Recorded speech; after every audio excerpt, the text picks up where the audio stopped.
사랑하기에 전하는 복음이라는 제목의 말씀으로 하나님 말씀 선포하도록 하겠습니다. 어떻게 보면 제목을 좀 바꿔서 꿈이 전하는 복음이라는 제목의 말씀으로 이렇게 붙이고 싶은 생각이 들었습니다. 어떤 교회에 청년 사역을 담당하는 목사님의 이야기입니다. 청년과 사역을 하다 보니까 아이들이 방황하는 아이들이 많고 힘들어하는 아이들이 연말 연초에는 꽤 많이 있습니다. 그 청년을 한 청년을 찾아가서 만나서 격려하고 위로하려고 그 부모님들이 너무 괴로워하니까요. 청년 사역자가 청년 담당 목사님이 그 청년을 만났습니다. 심지어는 교회 근처에서 술 취한 어떤 상태 속에서 방황하고 있는 그 모습을 엄마가 봤고 아빠가 보니까 많이 괴로웠습니다. 그래서 목사님이 여러 가지 이야기를 이렇게 교회에 불러서 위로하면서 그러지 말라고 힘을 내라고 용기를 내라고 그런데 아무 반응이 없고 눈만 껌뻑껌뻑하고 쳐다봅니다. 이 청년 사역자 목사님이 그 청년에게 결국은 하지 말아야 될 말까지 이렇게 하게 되는 장면이 들어가는데 이러다 너랑 나랑 천국에서 만날 수 없을 것 같아 라고 그렇게 이야기하자 이 청년이 갑자기 깜짝 놀라면서 목사님 무슨 일을 저질렀기에 천국에서 저를 못 만난다는 겁니까? 반대로 생각하더라는 겁니다.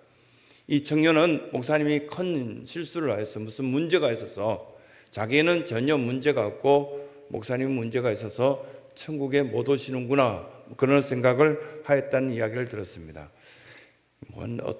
제가 어떤 말씀을 오늘 이 한 해 동안 전해야 될지 몰라도 여러분 표정을 보면 제 마음속에 이 가슴 위에 철근을 한 10톤 정도 올려놓은 그런 어떤 생각으로 말씀을 전하는 것 같습니다.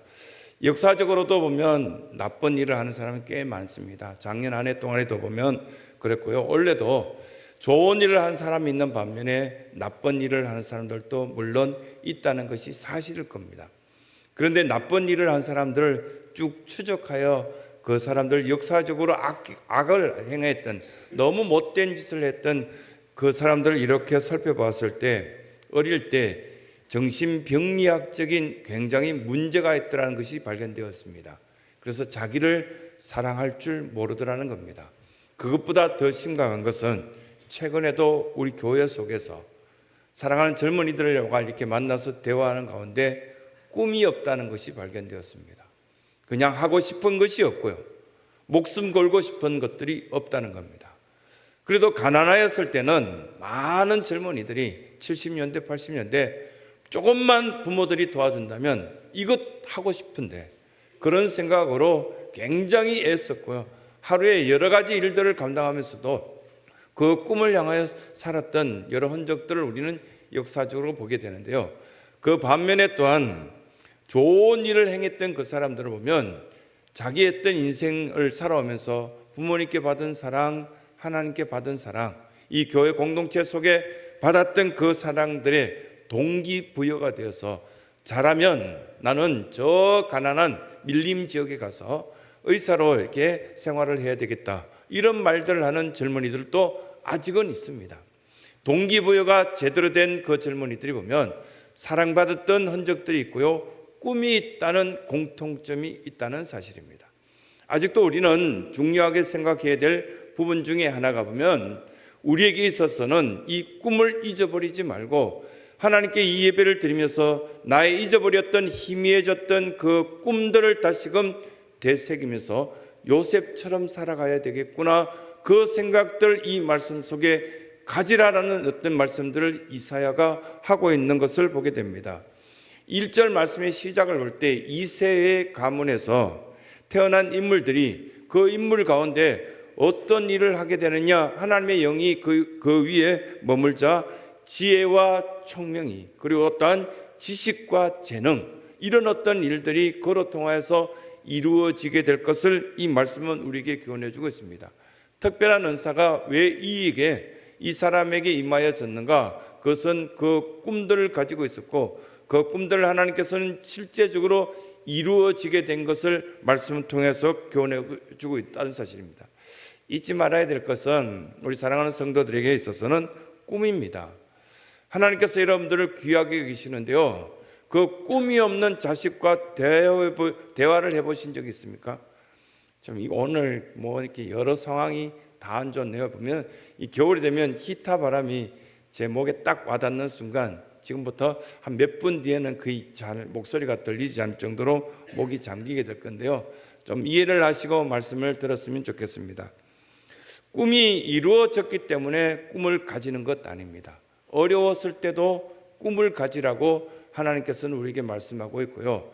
그 꿈이 있는 백성들에게 또 다른 어떤 기회와 기대되어지는 일들이 벌어지게 될 것이다. 성경은 그렇게 가르쳐주고 있는 것들을 보게 됩니다.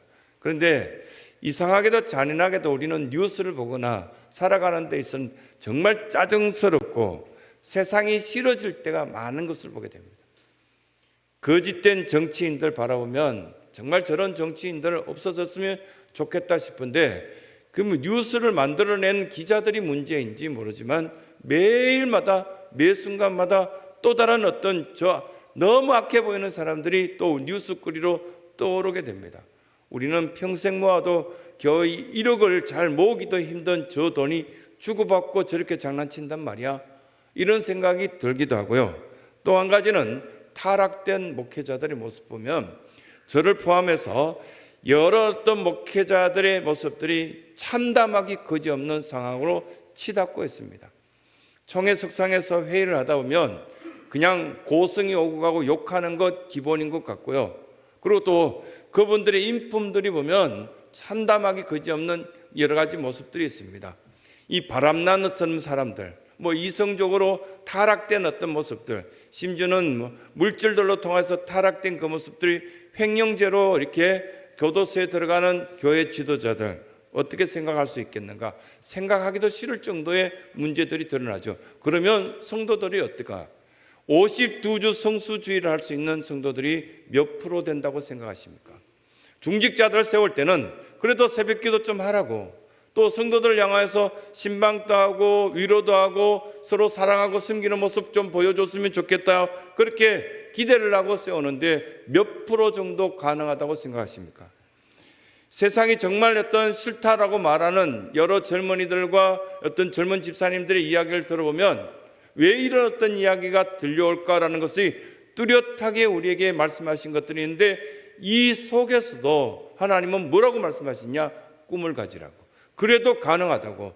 너 자신이 먼저 하나님 앞에 섬김받기 시작하고 하나님의 그 사랑을 실천하기 시작한다면 이거 가능하지 않겠느냐, 이렇게 말씀하신 것을 보게 됩니다. 그 한 예가 마틴 루터 킹 목사님. 아주 젊었을 때 흑인이지만 나는 목사가 되어서 우리 마을에 주변 사람들에게 좋은 말씀들을 전하고 그들에게 꿈을 심어줘야 되겠다. I have a dream 이라고 이렇게 나는 꿈이 있습니다 라는 이야기를 들었을 때 많은 사람들이 몰려오기 시작했습니다. 하지만 그러나 한계가 있었습니다. 그가 살던 그 지역에 이제 선거철이 되었었는데 흑인들에게 투표권을 몇 프로 주었느냐? 1% 주었다고 합니다.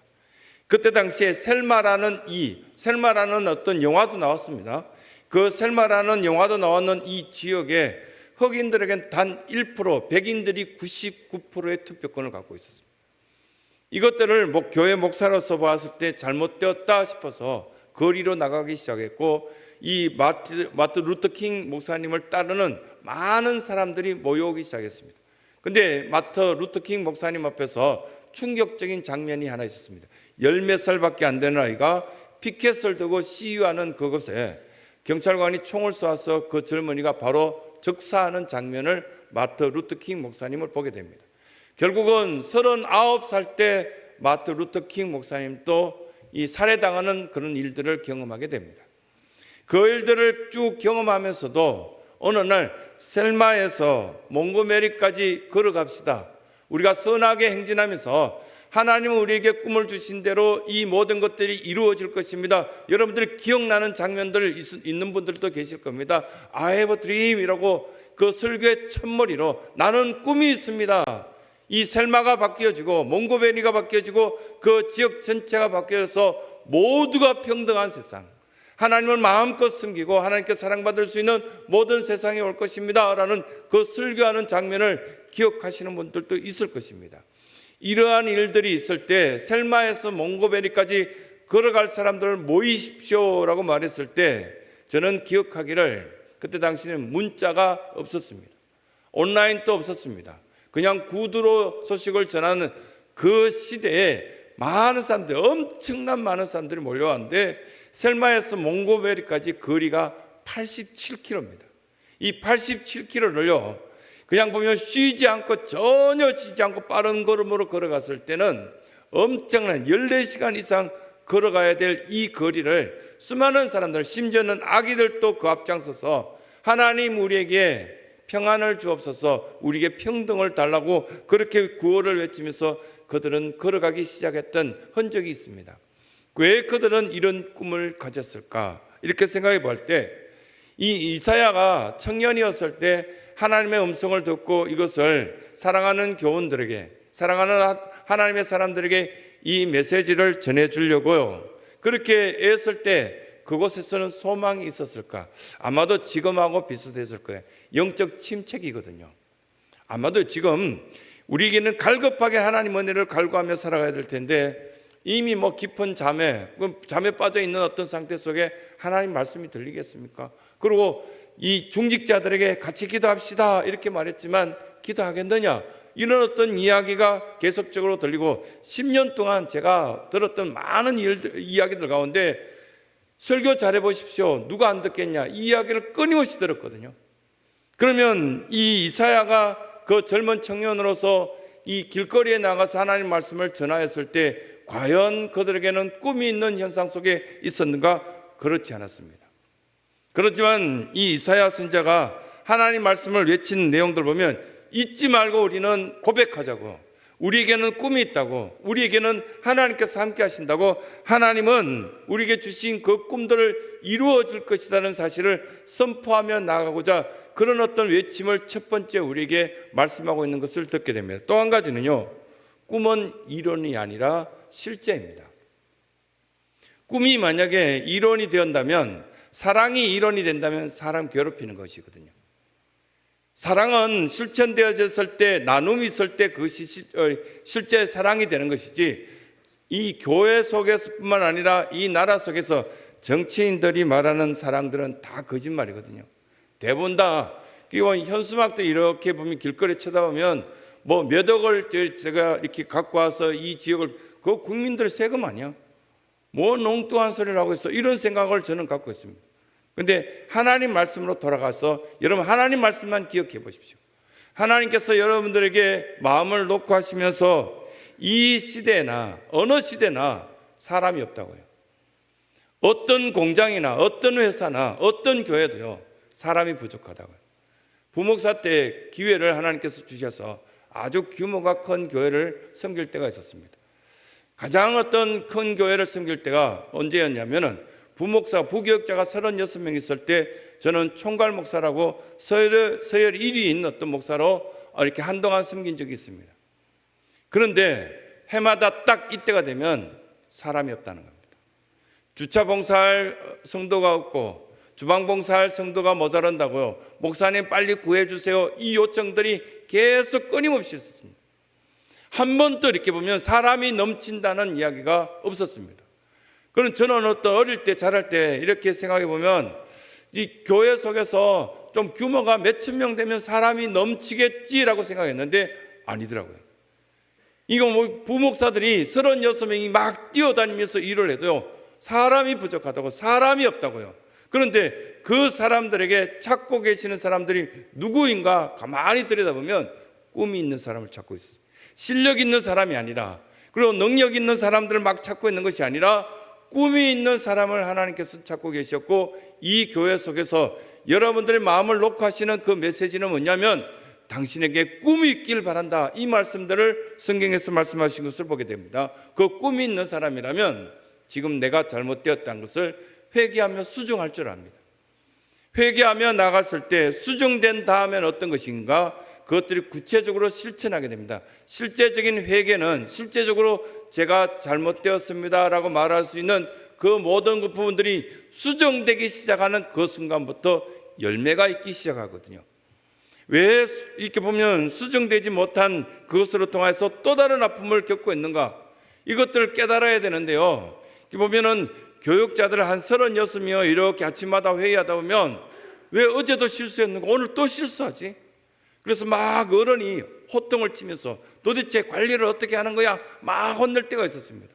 그래서 이렇게 보면 후배들에게 불러서 그렇게 하면 안 된다고, 찬양 준비를 그렇게 하면 안 된다고, 오늘 예배 시간에 보면 찬양이 무엇이라면 몇 번 불러봐야지.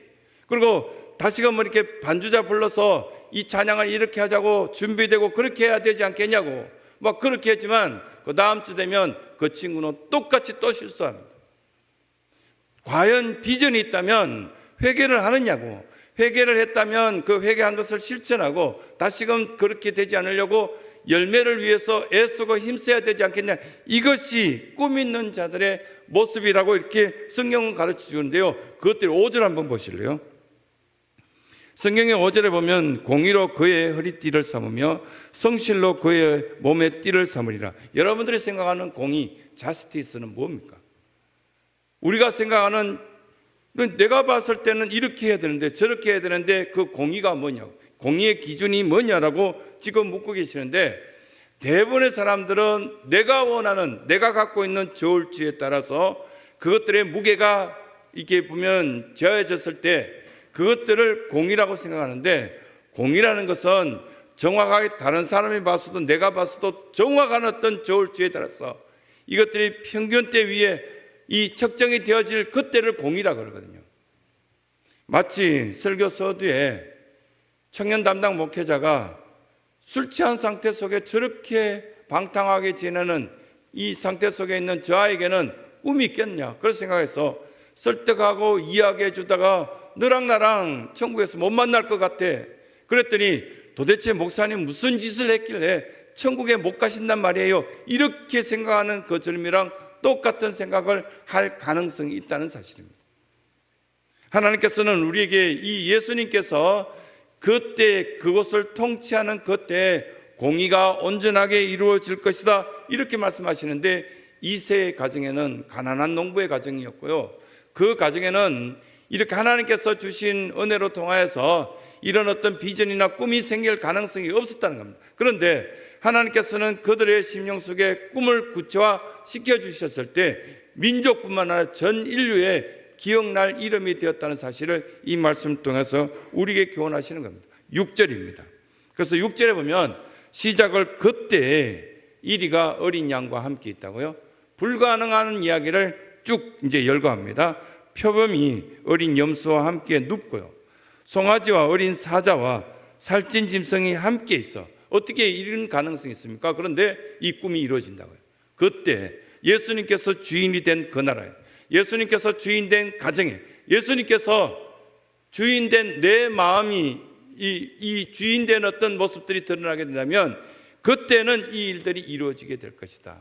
이런 말씀을 우리 계시는데, 우리의 삶이요, 그걸 이렇게 그림 속에 있는, 액자 속에 있는 그림처럼 되어진다면 그냥 바라보기는 좋은데 아무 능력도 아무 효과도 없습니다. 우리는 그림 속에 있는 주인공이 되어서는 안 되고 실제 살아 움직이는 실제 생활이 되어야만 그것들이 꿈이고 그것들이 비전이다, 이렇게 말씀은 교훈해 주고 있는 것입니다. 한 예를 들면요, 아파트 오후 한 3시 정도 되면 어린이집에 요즘은 할아버지들이 손주를 데리고 오시는 어른들이 몇 분 계시더라고요. 저는 참 좋아 보이더라고요. 이제 할머니들은 왜 안 오신가 그래서 여쭤봤더니 할머니들이 젊을 때 너무 고생 많아서 무릎이 아프고 팔다리가 아프셔서 집에 계시고, 할아버지들은 어떻게 관리를 하시는지 아직 굉장히 젊게 뛰어다니실 정도로 좋으시더라고요. 애기들을 이렇게 손주들을 손잡고 집으로 돌아가는데 보면은 그날 배운 게 뭐야? 라고 주로 묻잖아요. 어린이집에서는 딱 나오는데 입구에서 오늘 뭘 배워서 이렇게 말하니까 그 손주 녀석이 한다는 이야기가 굿모닝 배웠다고. 그러니까 할아버지가 들었을 때 굉장히 기분 좋은 거야. 좀 유식해 보이잖아요. 그래서 이렇게 조그마한 여자아이가, 꼬맹이가 굿모닝 이러니까 딱 같이 할아버지도 그래 굿모닝. 저는 뒤에서 이렇게 봤을 때 서로 반말하고 있군. 뭐 그렇게 생각했어요. 굿모닝 서로 귀엽게 굿모닝하고 이제 집에 들어갔습니다. 가까이 있는 아파트에 사시니까요. 집에 쑥 들어가면서 이게 이제 손주한테 배웠던 굿모닝을 할머니에게 들려줘야 되겠다 싶어서 집에 들어가자마자 문을 열자 굿모닝 뭐 이렇게 하니까 할머니가 한다는 이야기가 콩나물국 이렇게 이야기하더랍니다. 더 이해가 되십니까? 저는 처음에 들었을 때 전혀 이해가 안 됐습니다. 굿모닝 했는데 왜 콩나물국 했는데 할머니 귀에는 국 뭐야 라고 들었던 겁니다. 국이 뭐야 이렇게 저녁에 국이 뭐야 라고 들었더니 그냥 굿모닝 했더니 콩나물국 이렇게 했던 그 이야기를 들으면서 이 교회 속에 하나님의 음성을 들었다면 꿈이 생겨야 되고요. 비전이 생겨야 되는데요. 하나님의 음성을 듣는 것이 아니라 사람의 음성이 듣는 게 문제구나. 하나님의 음성을 들렸다면 저렇게 될 가능성이 있겠는가? 하나님께서는 여러분들 귀하게 여기신다는 그 사실을 기억하고 계십니까? 여러분들을 귀하게 여기시고 사랑하셔서 이곳까지 부르셨는데 어떤 나라가 좋은 나라입니까? 저는 이번 한 주간 동안 이렇게 봤을 때 많은 사람들이 비관적으로 이야기하고 막 그러는데 제 주변에는 저 스페인에서 온 친구도 있고요. 또 캐나다에서 오랜 생활하던 제 고등학교 때부터 제일 친한 친구가 이야기하는 데 보면 외국이 그렇게 좋지는 않았습니다. 뭐 쿠팡 사태 이런 거 보면 정말 짜증스럽기도 하지만요. 새벽 2시에 음식 배달해 준 나라는 우리나라가 유일하답니다. 막 아이랑 놀다가 통닭 한 마리 먹을까 그러면 20분 내로 30분 내로 요즘은 몇 분 내로 배달을 되지 않으면 취소하고 뭐 이렇게 돌려보낸다면서요. 저는 뭐 끝까지 기다리는데요. 하여튼 뭐 그 젊은 애들 이야기를 들어보니까 그럼 취소할 수 있는 뭐 기능이 있다 뭐 그런 이야기 들은 적도 있고요. 새벽 3시, 4시에 뭘 먹고 소화 안 된다고 구바로 뛰어 나갈 수 있는 나라가 어디 나라가 있습니까? 저녁 8시만 정도 되니까요. 친구에게 다른 나라에 갔더니 다 불 끄던데요. 아무리 좋았던 유럽도 보면은 저녁 한 8시 정도 되면 다 불 끄고 자기 집에서 딱 가족들과 있다가 빠른 어떤 시간 속에 잠을 자던데요. 우리는 재미있는 드라마는 11시부터 한답니다. 그리고 야식이라는 것 그것뿐만 아니라 많은 인터넷 문화 아무리 우리가 이렇게 보면은 좀 못한 나라인 것처럼 막 그렇게 불투명한 어떤 이야기를 하지만 산꼭대기 위에 올라가서도 5G가 터지는 나라가 우리나라밖에 없다고 친구들이 그렇게 이야기하더라고요. 심지어는 이 서울 땅 안에는 그냥 보면 아무것도 설치해오지 않았는데 그냥 무료 와이파이가 다 되는 나라가 이런 나라가 어디냐고 그렇게 친구들이 이야기하는 걸 들었을 때 그런가 보다 그렇게 생각했는데 과연 여러분들의 마음속에는 어떤 것으로 채워지고 있습니까? 하나님의 꿈이 있는 사람답게 하나님은 우리에게 사랑한다라고 내가 이렇게 십자가를 지고 보혈을 흘려서 여러분들을 구원시켰다 이렇게 말할 때 그것이 어떻게 들리십니까? 당연한 것으로 들리십니까? 나의 구주, 나의 하나님이십니다라는 이런 고백들이 필요하다고 할 때 정말 필요하다고 느껴지십니까? 아니면 그냥 구애에 불과하다라고 그렇게 생각하시냐? 그러면서 하나님께서는 예수 그리스도가 내 안에 거하고 또한 내가 그 예수 그리스도 안에 거한다면 어떤 일이 있겠는가? 요한복음을 가만히 들여다보면 많은 열매를 맺게 될 것이다. 이 한 해 동안 어떻게 열매를 맺어 가시겠습니까? 내가 주님 안에, 주님이 내 안에, 주 예수 그리스도와 함께 동행하는 그 발걸음으로 통해서 틀림없이 우리는 이 복음에 덮인 어떤 인생 속에서는 귀한 열매가 있다는 사실을 말씀을 통해서 우리에게 교훈하시는 겁니다. 꿈이 전하는 복음이 있습니다. 그 복음에 덮인 사랑하는 모든 성도들의 삶이 풍성한 삶이 있다는 사실을 이 말씀을 통해서 교훈한다는 사실을 기억하셔서 52주간 성소주의를 하시기 바라고 중직자들은 오후 찬양 예배뿐만 아니라 기도하는 그 장소에서 여러분들을 만날 수 있고 그 기도로 통해서 모두가 강건케 되는 복된 은혜를 입을 수 있는 2026년이 될 수 있는 귀한 은혜가 있길 간절히 소원합니다.